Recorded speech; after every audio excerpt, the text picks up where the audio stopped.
Welcome to the Private Property Podcast. My name is Ndumiso Hadebe. I'm an economist with extensive experience in economic analysis, trade and investment research, public policy, and of course, corporate strategy. But I'm also an entrepreneur, and property investments has always piqued my interest for quite some time now. Tonight, thanks to Private Property and the speakers firm, I have the great opportunity to converse with someone who is certainly no stranger to the show. But before we get there, just a reminder, this podcast is really aimed at providing you with valuable knowledge and information on all things property related. Whether you're a first-time home buyer, a seasoned investor, or just looking for some expert advice, the Private Property Podcast has you covered.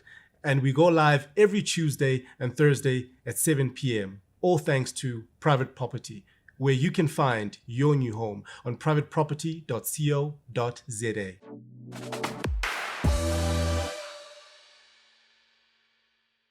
So on tonight's episode of the Private Property Podcast, we will shine a light on the property sector and question how sound property investment is in the current economic climate, and later delve deeper into sustainable precincts and their proliferation in the property market.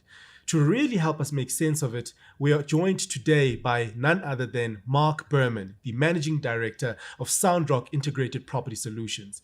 But before we dive into this conversation, remember to comment below and share your thoughts about today's show. You can join in the conversation by using the hashtag #FindYourNewHome on privateproperty.co.za and hashtag Private Property Podcast on all social media platforms. We'll be keeping an eye out for your posts, and we may even feature some of your comments on future shows.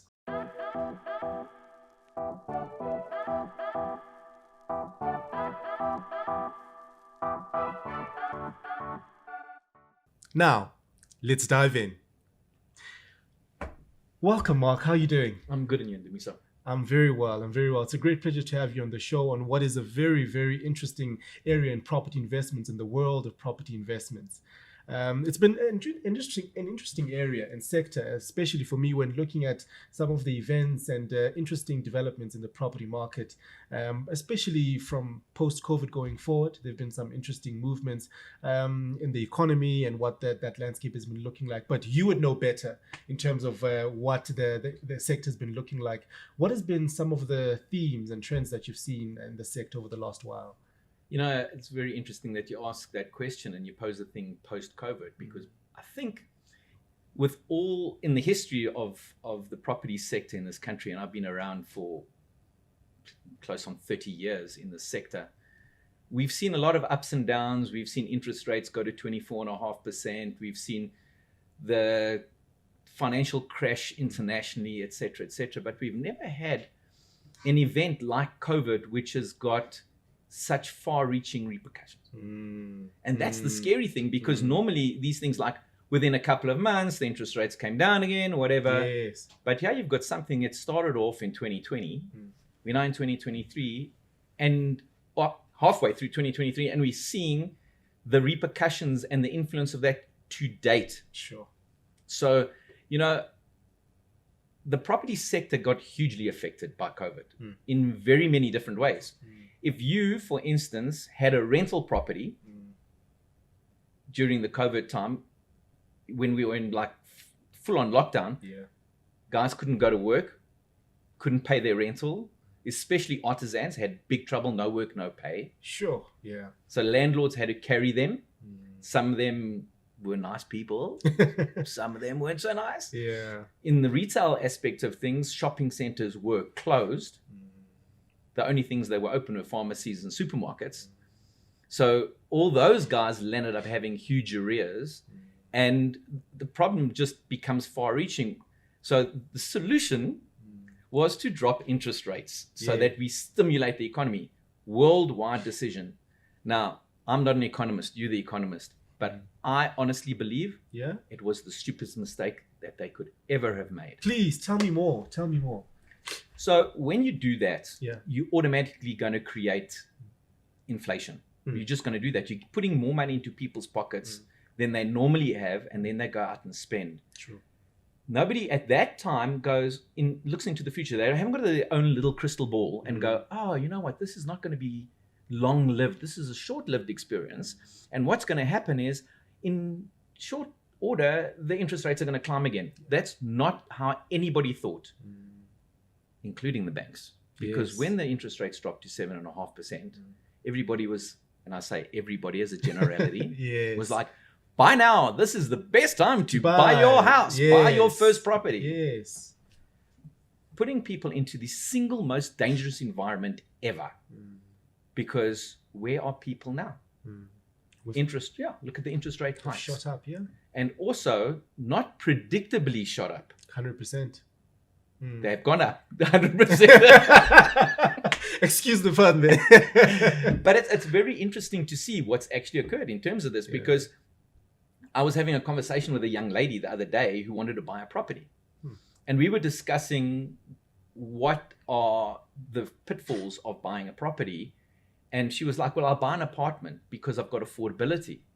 And I said to her, you've got affordability now on the mortgage repayment. What about your fees that you have to pay, your levies? What about electricity? What about all these things that are going up? Have you taken that into consideration? And I always say that the one part of our education in this country that's missing is educating first-time home buyers into what the repercussions are of buying a home. Because you do have levies, you do have rates and taxes, you do have all these other things that you have to pay. So now you've got an extraneous levy to repaint the building, which comes through the body corporate. You don't know how you're going to pay for it. So we have a culture of non-payment for body corporates, for homeowners associations and things like that. Why? Because nobody's educated people that that's what they actually have to do. And when the interest rates go up, taking food out of people's mouths, literally, then what happens? That's the first thing that gets cut. People stop paying. That's true. And ask the banks, because banks now aren't taking back properties. They really want to try and salvage the problem. Because I'm predicting, rightly or wrongly, that we at least got another 50 basis points increase in the interest rate. That's just my opinion based on knowing where we've come from and the fact that they're trying to control an inflation that is not created by the real demand or the excess of money in the economy. As a matter of fact, we've got a shortage of money in the economy. People can't spend. The only reason restaurants are doing well right now is because there's no electricity at home to cook food. Sure. And even that is an anomaly, because we were predicting stage 8 and 15 and whatever total shutdown, no electricity, collapse economy. So there's all these other anomalies that kick in that, unfortunately, like age, as you can see by the gray hair, gives Not you at all. it gives you a little bit of hindsight, so you can see history and you can predict a little bit into the future of where things are going to go, and you're not impetuous and you don't just make decisions off the fly. So when everybody, the young and the innocent, were buying their houses, or people were committing to extending their bonds and doing whatever it is, buying another property, I was telling everybody, don't do it. Stop. And it was like, Mark, no, come on. It's a great time. Money's so cheap. But for how long? So the influence has been massive. Guys are finding themselves in horrible situations. The prices of properties are not where they should be. And the economy is underperforming. So Mark, to that point, would that then mean in this climate, during the peak of COVID, interest rates low at historical levels, now we have a situation where we've seen a serious hiking of interest rates. Some are saying this is also a buyer's market. What are some of your perspectives there? Is it also setting up certain people for shortfalls, or what do you make? How do we make sense of this? So we make sense of this by going, when do you get in and when do you get out? Okay. So when the fish are having a frenzy, you're selling. When the fish are dying of lack of oxygen, you're buying. Okay. So if you've got money, now's a good time to start buying, because interest rates are going to peak out at some point. But you've got to predict that they're going to go up a little bit, in my opinion, just as a fail-safe. Look at your risk factors, but how are you going to mitigate that risk? How are you going to catch the shortfall potentially between your tenant and any interest rate hike, etc., etc. And then when interest rates come down, you're going to be literally in the pound seats. But it's a risk that you're going to take. And that's what entrepreneurship is. That's what getting into any industry is, not only the property industry. But obviously property industry, much longer returns, much more stable over a period of time. Your asset is relatively safe if you can service the bond payment. Really, that's what it's all about. I think that's great advice, and I'm quite certain it would be quite valuable to some of the viewers at home who are really trying to make sense of all of these occurrences in the property market, in the economy. And I think you've quite succinctly made a lot of sense of that. And I guess it then segue from an entrepreneurship point of view, looking to finding opportunities in the property investments and so forth. What are some of the challenges that the sector faces, and where you've also seen opportunities arise? So say this actually is giving rise to opportunities for the sector, especially in the long haul, or some of the things that you've observed over the period of time. So there are always opportunities in the sector at any time, whether it be good times or bad times. There's always opportunity. You know, one of my mentors, Jonathan Broll, always said to me, you know, when there's adversity, there's always opportunity. So if you have that in mind, you know, everybody is back against the wall. They're going, I don't know what to do. Yes. I need to sell my property. I need to do this. You know, I'm panicking about everything. You know, calm yourself down. Go, okay, cool. So how do I handle this? Phone your bank, sort all, you know, just have a conversation. Don't not phone them. Yes. Don't not phone your landlord. If you want to get into trouble and have them kick you out and evict you and find yourself out on the street, then pretend that there's not a problem. If you've got a problem, confront the problem, speak to the guys, work out a payment plan, say that you're in trouble right now, defer payments, whatever it is that you need to do. But, you know, landlords like people that talk to them. And of course, banks like people that talk to them.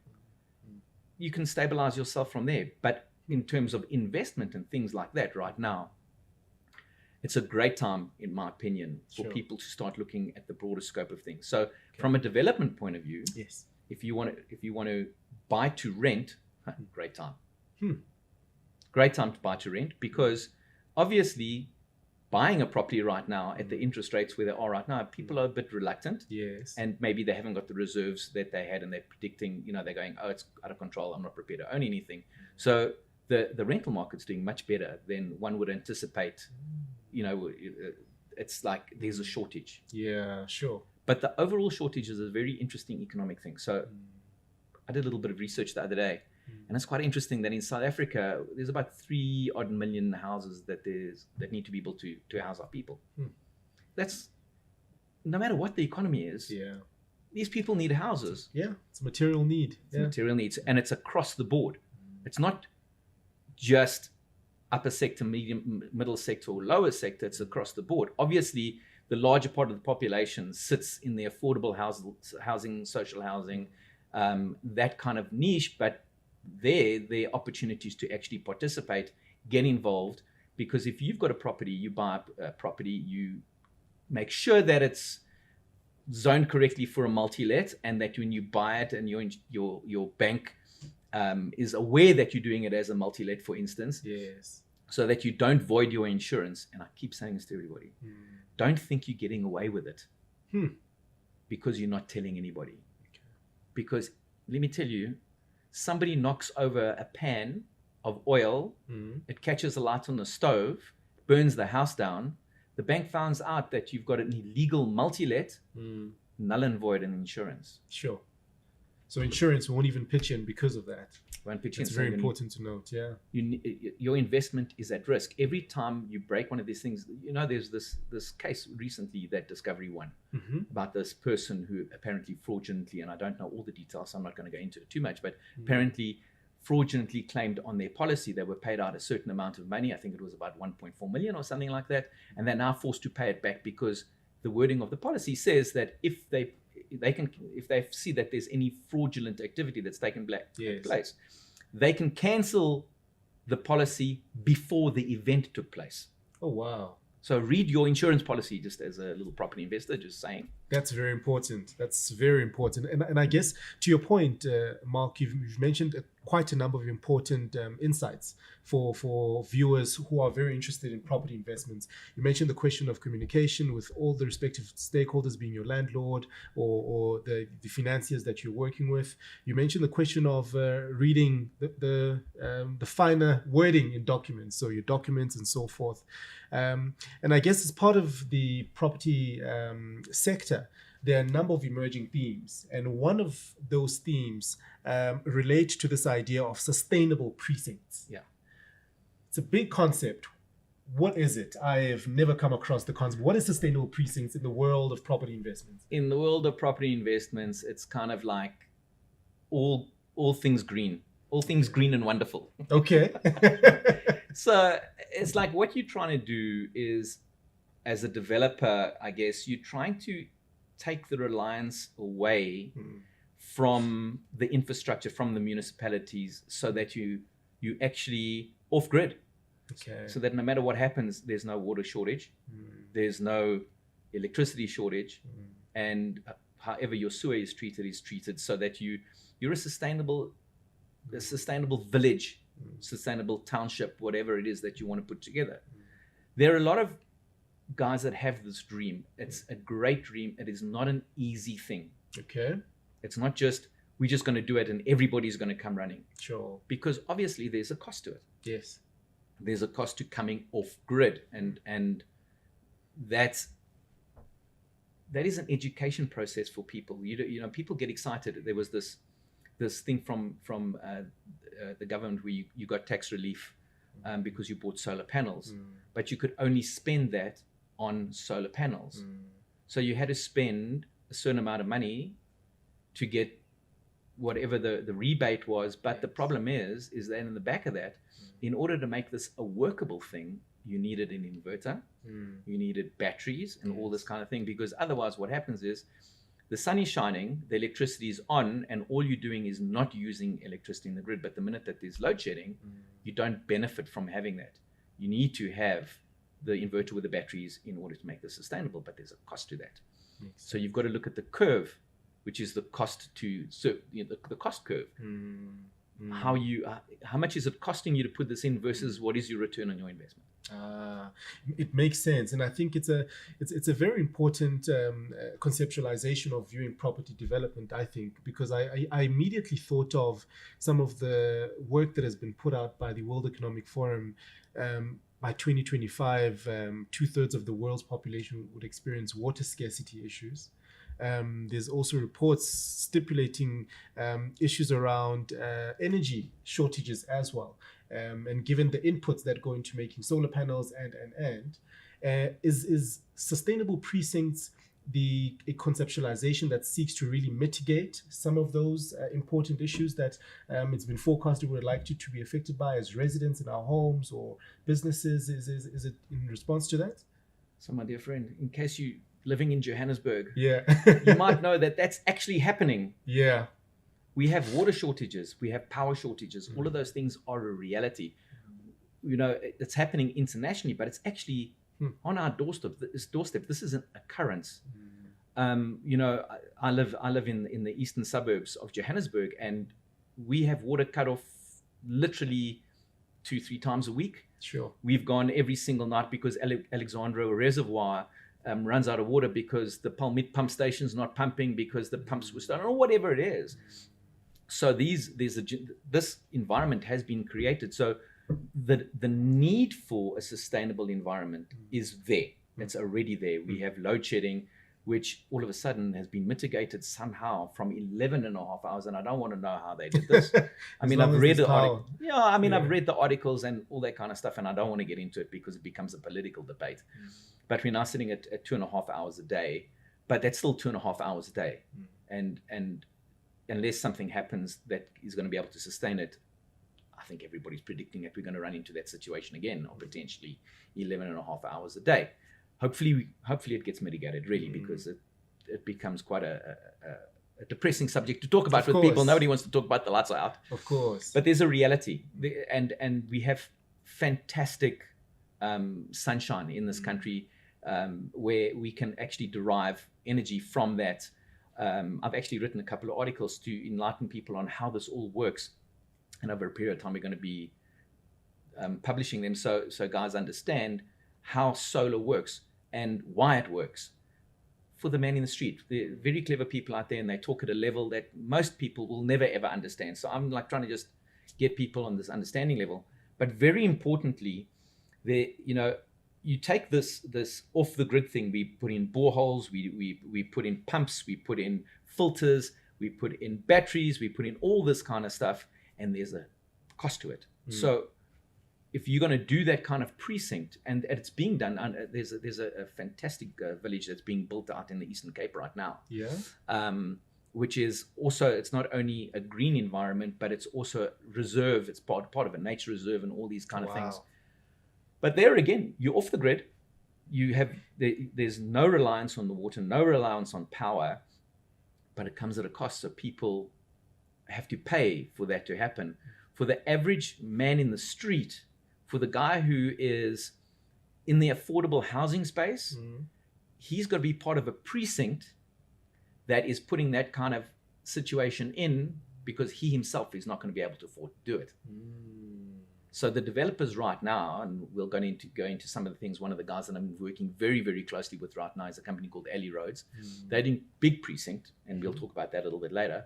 But in their whole idea is they are EDGE certified, which means that they save electricity, they save energy, water, etc. By when they do the developments, they save because they put in solar panels, which is a direct benefit to the grid, not necessarily to the tenant. The tenant doesn't really feel the difference, because when the power goes off because there are no batteries, there's still load shedding. However, the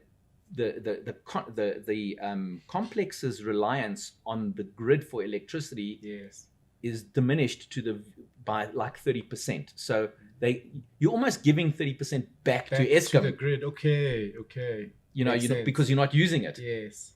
When the power's on, you know what I'm saying? So it's a great green scenario. And then of course you also do things with water where you aerate the water, so the volume of water coming out of your shower and your tap and everything else is also diminished. So you save as a person your amount of water that you're using, number one, because you go from 30 liters to 3 liters. Sure. There's massive savings in terms of that. And so so when you're looking at that from a sustainability point of view, you want to put more of these mitigations into place, because it's a good thing all around environmentally, as well as the pressure on the grid from all the different aspects, including, when we turn on a tap, the water runs out and it goes down a drain, and you give it no further thought. You don't think that there's a process. It goes down the drain, down a whole bunch of pipes to a sewage farm.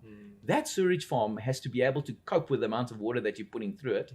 And as development increases, these sewage farms are being put under pressure, so that all these water treatment plants run into trouble.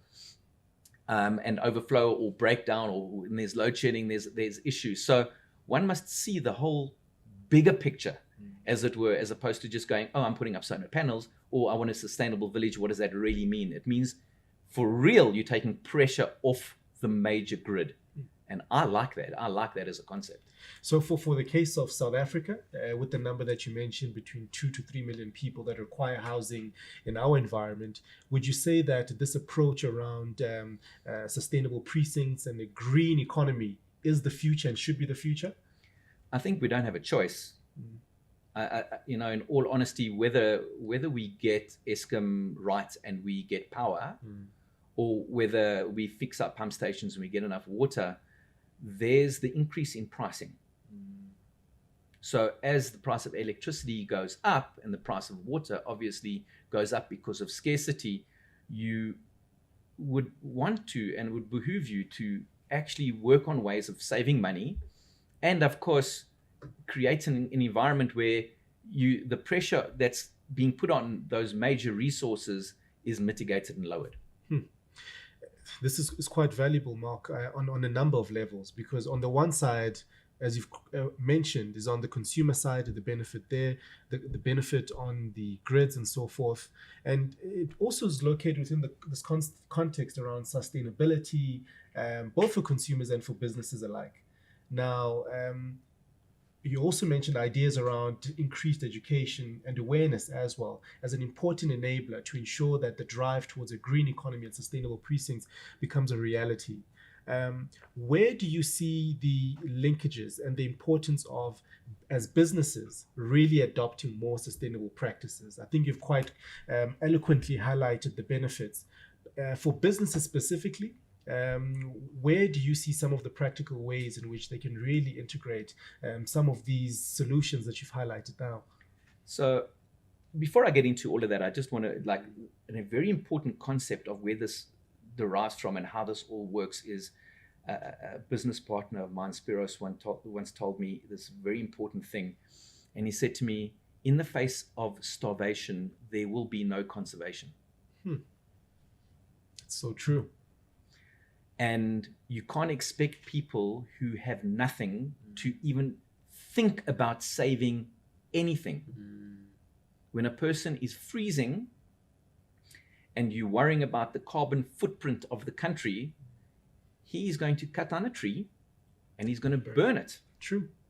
That's the way that it is. That's true. So there's the macroeconomic thing that we've got to look at as well as the microeconomics. So from a macroeconomic point of view, we need to build this economy so people are earning money so that they can afford housing, they can be put into places, and they can then generate from there their own economy, because they're going to go and they're going to buy food, which stimulates the economy because you need farmers to farm. They're going to buy clothes, so that actually stimulates the economy from that viewpoint. So, they're going to put pressure on the grid. So that's where the sustainability point comes in. Okay. But you need all of it to happen, because otherwise you can have starving people. You're going to have our forests and vegetation being totally depleted. Okay. And you can't point a finger and say these people are evil. They're freezing and starving. You know what I mean? Crime, when you have an economy that's working and you have people can earn a living, they don't have to come and steal your car or your house or your car or your mouse, because they can earn a living, because they can then go and buy something that they can exchange. So we have deep-seated influences on the economy that have got to be fixed. Yeah. But notwithstanding all of that, we've got to understand the sustainability side. And then when we understand that sustainability side and we start pushing that back and we take pressure off things, you're taking pressure off the macro economy at the same time. So it's interesting because there's two spheres, but they're really, really linked very closely, and they depend upon each other. They're not mutually exclusive. There's an interesting interplay there that you mentioned, especially I love the fact that you're contextualizing it to our economic environment and how this is a possible, really sustainable pathway that we can take forward. Earlier on, you mentioned, of course, even within that number, that there are different, from a social upward mobility point of view, different classes, upper, middle, lower income groups. The opportunities at those various levels for a green future, for sustainable precincts. Do you see that for each level there are opportunities and pathways there that they can all contribute towards a greening economy? And what are some of the interesting examples that you think would really be game changers in our environment? This whole sustainable environment is created, in our case in South Africa, because of the lack of resource. Internationally, it is not as dramatic as ours. So the carbon footprint and all this kind of thing is the way to go. You've got tree huggers and things like that are pushing the carbon footprint. But from our side, it's lack of resources. So when you're building an environment and a sustainable area, everybody's part of it, all the way from the affordable housing aspect of it, all the way through the commercial aspects and even the schools, hospitals, etc. If you got onto Google right now and you went over any suburb in South Africa and you looked at a shopping center, you will spot lots of solar panels on those shopping centers. That's true. If you looked at the hospitals, you would see that there are lots of solar panels on the hospitals. If you look at houses, there's solar panels, solar geysers, all that kind of stuff on quite a number of these of the houses. So commercially, the retailers are saying we've got to we've got to handle the lack of electricity by putting in solar, but at the same time automatically handling the sustainability, because we're in a weird scenario in this country which most other countries aren't in. So the push to go green and the push to create sustainability is enforced in our environment and our economy as opposed to anywhere else, really. I'm sure there are other countries that have that, I would imagine, but like just talking from our own experience in South Africa. Now, the developers, when they put developments together, obviously the push to do sustainable developments is big, because there are rebates and things like that you're going to be able to get, and you need to get if you are EDGE compliant and you what EDGE is champion. EDGE, by the way, for viewers who might not be aware? Okay, so it's an incentive done by the Green Building Council, where you get rated. There's a rating tool. It's called the EDGE tool, and it goes through different aspects of green and sustainability. Like I said, all the way from solar, water. Okay. There's all different categories, and as well as the fact that the more compliant you are, the higher a rating you actually get. So, for instance, Ellie Roads is an EDGE champion because of the developments that they do and the amount of sustainability that they put in. But it's a tool, and the other tools that the Green Building Council has that they're pushing, because you have the commercial stuff and you have further residential things. And the banks, the World Bank is very interested in companies that are doing that. Even locally, you have business partners who would love to lend you money. Of course. To be able to do sustainable things. You get rebates from the banks for doing sustainable things. Your interest rate might come down, even if it is by 50 basis points. It's still, especially in our economy, it's a big deal. Difference. Yeah, for sure. So these things are all parts of doing sustainable developments, because the more sustainable you are, the more money you're putting back into the economy. That makes a lot of sense, Mark. And I mean, this is not theory to you. One of your businesses is actually building a sustainable precinct. Ellie Roads. Tell us more about that. So Ellie Roads, who I contract to, they're great guys. They're EDGE champions. They also up there with the IFC. They do a lot of work with IFC. And because of this EDGE rating, etc., they do incredible work. So it's not only one development, but I'll tell you the one that one of them that we're busy with right now. Yes. It's out near Donata, Nigel area. It's a huge tract of land which has been subdivided into various areas. You've got residential 1, you have schools, you have residential 2 and 3 style things, sectional title developments, all that kind of thing. It's all part of the greater part. You have public open spaces, shopping centers, all of that designed because what you want to be able to do is workshop play. Okay. In an area. So it's a lifestyle, really. It's really a lifestyle. And and the area, obviously, because we're doing it that way, you have the ability to come in as an affordable housing user, all the way through to a sectional title, all the way through to your own residential 1. You own the title deed for your property. Wow. Scenario. Then you've got the hospitals that come into play. Also, people don't have to go 30 kilometers to go to a hospital. You've also got the retail, and you create the retail precinct because you're creating enough residential that will actually fulfill the 6,000 square meter shopping center that you're building. The guys are going to be able to actually do the turnover. They're not reliant on outside forces which don't exist. So yeah, that's really the way that it's going. And inside that environment, we provide the fiber, we provide the solar goes in.